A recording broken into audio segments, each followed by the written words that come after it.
विद्यार्थी मित्रांनो, सह्याद्री ट्युटोरियल्स मध्ये तुमचं स्वागत आहे. फुल लेंथ टेस्ट झालेली आहे. त्याचे रिझल्ट्स पण मला मिळालेले आहे. म्हणून तर मी लिहिलंय इथं वॉर्निंग. वॉर्निंग मी काय लिहिलंय? काय मला धोक्याची सूचना तुम्हाला द्यायची आहे, नीट लक्ष द्या. खूप कमी स्कोर होतोय याची मला काळजी नाहीये. खूप कमी स्कोर होतोय याची मला बिलकुल काळजी नाही. याचं रिझन तुम्हाला मी सांगतो. माझ्याकडे एक स्टुडंट आहे. त्याला 200 पैकी फक्त 7 स्कोर झालाय. 7 फक्त 7. ओके. पण तो का झाला याची पण मी तुम्हाला कारणं सांगणार आहे. म्हणजे मला गॅरंटी आहे नेक्स्ट फुल लेंथ टेस्टमध्ये 7 चे 70 होणार. डायरेक्ट 200 पैकी 200 नाही म्हटलं, पण 7 चे 70 होणार आहेत. आठवडाभर अभ्यास करायचा आहे. कसा करायचा ते पण मी सांगेन. पण वॉर्निंग कुठली आहे? मी तुम्हाला सांगतो माझा एक बेस्ट स्टुडंट आहे. कोकणातला आहे म्हणूया आपण. त्याचा रात्री मला फोन आला. मी विचारलं, "किती स्कोर झाला?" तर त्याचं ॲन्सर होतं, "सर मी टेस्ट दिलीच नाही." ही वॉर्निंग आहे लक्षात घ्या. मी म्हटलं, "का नाही टेस्ट दिली?" तो म्हणला, "सर अजून एकही टॉपिक रिवाईज नाही झाला." अरे म्हटलं, "बोर्डची एक्झाम देतोयस तू अजून. किती दिवस झाले बोर्डची एक्झाम देऊन? मग हा काय प्रकार आहे? काय सगळं डिलीट झालं डोक्यातून?" नाही. ही धोक्याची घंटा आहे. मी तुम्हाला एक्झाम्पल पुन्हा देणार आहे अगोदर दिलेलं. स्टुडंटचं ऑब्व्हियसली नाव लिहू शकत नाही. स्टुडंट ए, स्टुडंट बी म्हणूया आपण.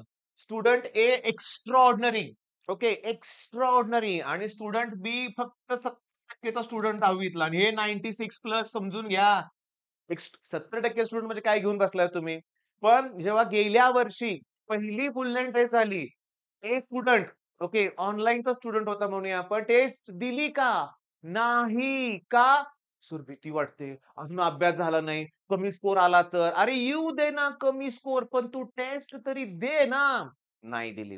दुसरी टेस्ट नाही दिली. सर मी थोडा वेळ द्या मला, थोडा वेळ द्या, थोडा वेळ द्या. मी करेन, करेन.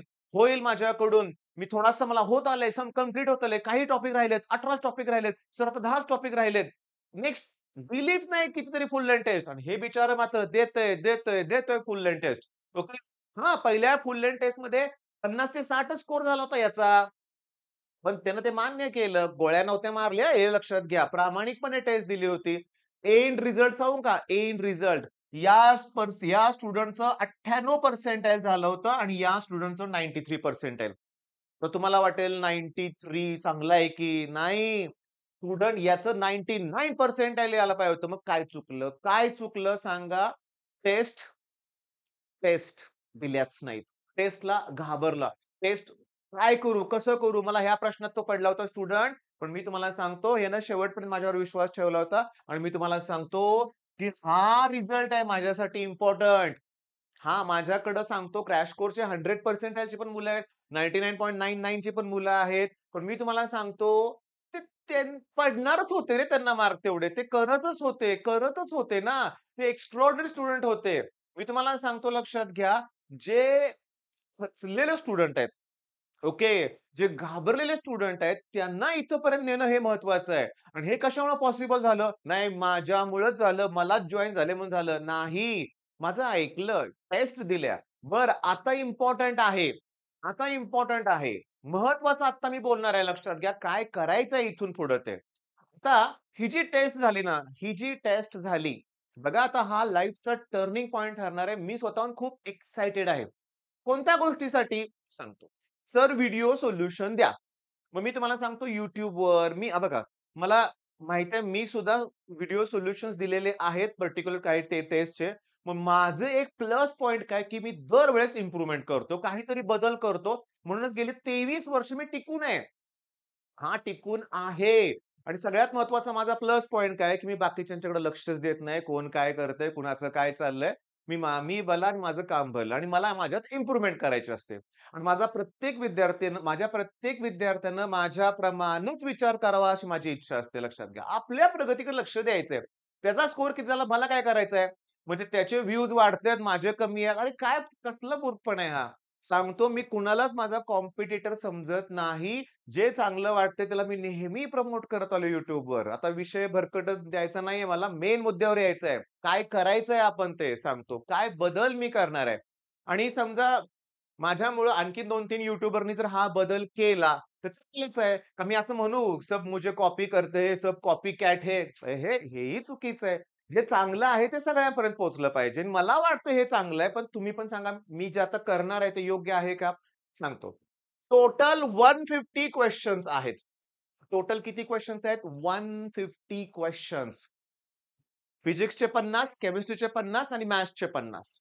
मी सुरुवात करणार आहे केमिस्ट्रीच्या प्रश्नांपासून. ओके.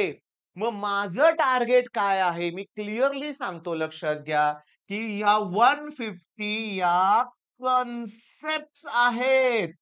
हां. मग मला जवळपास 150 व्हिडिओज बनवावे लागतील. बनवणार हे. तेही 5च दिवसात बनवायचं टार्गेट आहे. सांगतो, हे शिवधनुष्य आहे. हे उचलावं लागणार आहे. हे करून दाखवावं लागणार आहे. तुमचा सपोर्ट हवाय. तुमचा सपोर्ट म्हणजे काय हवाय, की मी जर व्हिडिओ अपलोड केला, एक सांगतो, लक्षात घ्या. मी एका तासाला एक व्हिडिओ अपलोड करायचा प्रयत्न करेन. त्यावेळेस काही डिफिकल्टीज येऊ शकतात. नाही येणार, चला. नाही येणार असा निगेटिव्ह विचारच नाही करणार. हे मी करून दाखवणार आहे. मग आता मी तुम्हाला सांगतो म्हणजे काय, की तुम्हाला एक पहिला क्वेशन जो आहे केमिस्ट्रीचा ना, त्याचं मी एका मिनिटात तुम्हाला सोल्युशन देऊ शकतोय. नाही देणार. तो क्वेश्चन घ्यायच्या अगोदर ती कन्सेप्ट क्लिअर करणार. याचं रिझन आहे. कारण माझा याच्यावर भरोसाच राहिलेला नाहीये. बघितलंय बोर्डच्या एक्झामला तुम्ही. पी-वाय-क्यूज वर भरोसा ठेवू नका. डोक्यातून काढून टाका. कन्सेप्ट क्लिअर असेल तर छान होईल. याच्यावर सेपरेट व्हिडिओ बनवतो रे. याच्यावर सेपरेटच व्हिडिओ बनवतो. हा डिटेल वेगळा पॉइंट आहे. मग आता तुम्हाला काय करायचं आहे, मी तुम्हाला क्लिअरली सांगतो. वॉर्निंग दिलेली आहे, अगदी लाल रंगात दिलेली आहे वॉर्निंग तुम्हाला, की टेस्ट दिली नाही ना, तर अशी अवस्था होईल. नाही होऊन देणार तुमची अवस्था, टेस्ट द्या. आणि जी व्यक्ती तुम्हाला सांगते ना, तिने पण तीच चूक केलेली आहे. मी 11वी-12वीत असताना मला कोण सांगायलाच नव्हतं रे. मी टेस्ट चुकवल्या. आज मला कळतंय. मी मला अजून वाटतंय, की माझा जो क्लास होता ना, जेव्हा पहिली टेस्ट चुकवली ना, त्या सरांनी मला बदड बदलायला पाहिजे होतं. हां, पाहिजे होतं. ती चूक होती माझी. मला कठोर शिक्षा व्हायला पाहिजे होते. हां, मी त्या मुलाला खूप ओरडलोय आणि नेक्स्ट टेस्ट दिली, म्हणजे मगाशी जे कोकणातल्या मुलाबद्दल बोललो, टेस्ट दिलीच पाहिजे, लक्षात घ्या, दिलीच पाहिजे. कुणी तुमचा रिझल्ट चेक करत नाहीये. हां, तुमचं फ्रेंड सर्कल, त्या मग मुली असतात, मुलं असतात.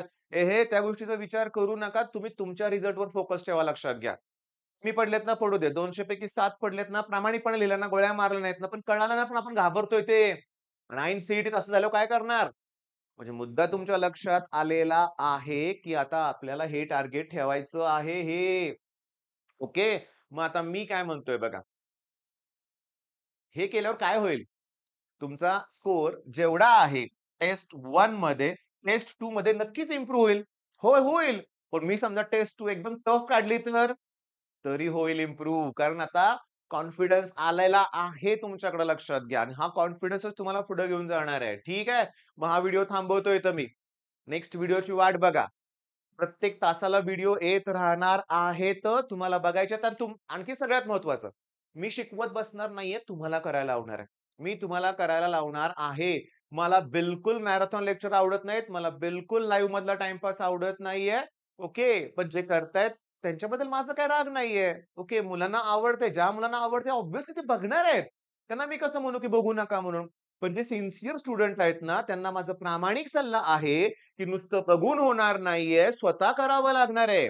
आणि ते मी तुम्हाला करायला लावणार आहे. म्हणजे माझ्या व्हिडिओकडून तुम्ही अपेक्षा करू नका, की सर आता सगळं ते डिटेल कन्सेप्ट घेतील, मग मला काय करायची गरज नाहीये. मी नुसतं व्हिडिओ बघेन आणि सीईटीत पैकीच्या पैकी. होणार नाही. तुला करावं लागेल. ठीक आहे. हा व्हिडिओ थांबवतो इथं मी. लवकरच नवीन व्हिडिओ येईल. All the best.